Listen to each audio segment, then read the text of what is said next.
لاہور میں واقع الفلاح اور تماثیل تھیٹر کے قریب 5 دھماکوں میں 8 افراد زخمی ہوئے ہیں۔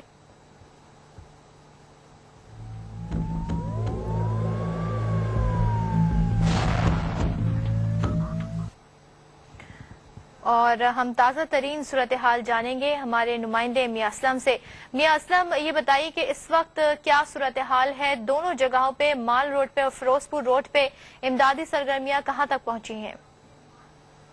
جی، فیروز پور روڈ پر ہونے والا ایک اور دوسرے الفلاح بلڈنگ کے ہونے والے 4 بم دھماکوں کے بعد پورے شہر کی سیکیورٹی انتہائی سخت کر دی گئی ہے۔ خاص طور پر لاہور شہر میں جتنے بھی تھیٹر واقع تھے ان کی باقاعدہ طور پر بم اسکواڈ نے اور تمام دوسری ٹیموں نے تلاشی لی ہے تاکہ کسی بھی جگہ کریکر یا بم دھماکے کی اگر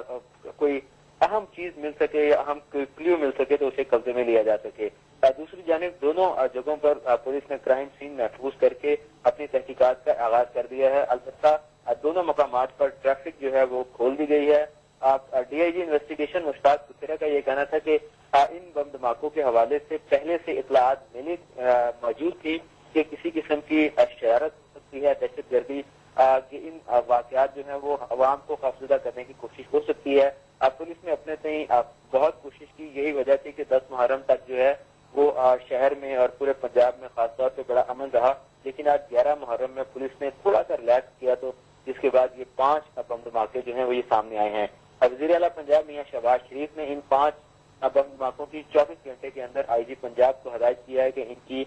رپورٹ جو ہے وہ انہیں پیش کی جائے۔ دوسری جانب جو مختلف تحقیقاتی ادارے ہیں انہوں نے ایک عینی شاہد کا بیان ریکارڈ کروایا ہے جس کا یہ کہنا تھا کہ فیروز پور روڈ پر جو تماثیل سینٹر میں بلاسٹ ہوا تھا وہ موٹر سائیکل پر 2 سوار آئے تھے جنہوں نے اس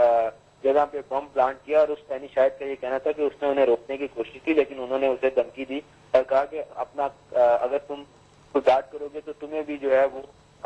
مار دیا جائے گا، جس کے بعد پولیس نے جو ہے ان کے خاکے بنانے شروع کر دی ہیں تاکہ تحقیقات کا دائرہ جو ہے اس کو آگے بڑھایا جا سکے۔ جی، تو میاں اسلم یہ بتائیے جیسے کہ آپ نے خود کہا کہ عینی شاہدین نے جو کچھ بتایا اور جو کچھ منتظمین اور پروڈکشن ایسوسی ایشن بتا رہی ہے کہ انہیں دھمکیاں بھی مل رہی تھیں، یہ بتائیے کہ کچھ حد تک پتہ چل سکا ہے کہ وہ کون سے عناصر ہیں جن کی طرف سے دھمکیاں مل رہی تھیں، کیونکہ یہ بھی کہا جا رہا ہے کہ کچھ کام کرنے والے ہی میں ایک ایسا گروہ ہے جو نہیں چاہتا کہ اس طرح کی سرگرمیاں جاری رہیں۔ جی، اگر مجموعی طور پر دیکھا جائے تو ان بلاسٹ سے پہلے حکومت پنجاب کی جانب سے اسٹیج ڈراموں میں مختلف جو فحش قسم کی گفتگو کی جاتی تھی اور جو ڈانس کیے جاتے تھے ان پر پابندی عائد کی تھی، جس کے خلاف اسٹیج ڈرامہ پروڈیوسر اور جو مختلف ایکٹرز ہیں انہوں نے لاہور ہائی کورٹ میں رٹ دائر کی تھی اور لاہور ہائی کورٹ نے یہ قرار دیا تھا کہ جو ڈانس ہیں ان پر پابندی نہیں لگائی جا سکتی۔ اگر فلموں میں ڈانس ہو سکتا ہے یا مختلف تقریبات میں ہو سکتا ہے تو اسٹیج ڈراموں میں بھی ڈانس پر پابندی نہیں لگا دی جا سکتی، لیکن البتہ ایک طبقہ اسٹیج ڈراموں میں پروڈیوسر میں بھی ایسا موجود تھا، ایک رشت موجود تھی۔ ایک طبقے کا یہ کہنا تھا کہ ان اسٹیج ڈراموں میں پوری دنیا میں اسی طرح رقص ہوتا ہے، اس کی اجازت ہونی چاہیے، لیکن دوسری جانب ایک ایسا طبقہ بھی موجود تھا جو کہتا تھا کہ ایک اسلامی ملک ہونے کے ناطے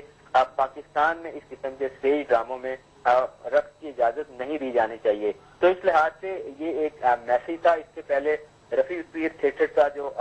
میلہ ہو رہا تھا صداقت اسٹیڈیم میں، اس کے باہر بھی چھوٹے بلاسٹ کیے گئے۔ اس کے علاوہ مختلف جو جوسز کی دکانیں تھیں لاہور میں کوئی 3 ماہ قبل، اس میں بھی 4 مختلف کریکرز کے دھماکے کیے گئے جس سے لوگوں میں خوف و ہراس پھیلانا تھا اور کوشش کرنا تھا کہ اس قسم کی جو مختلف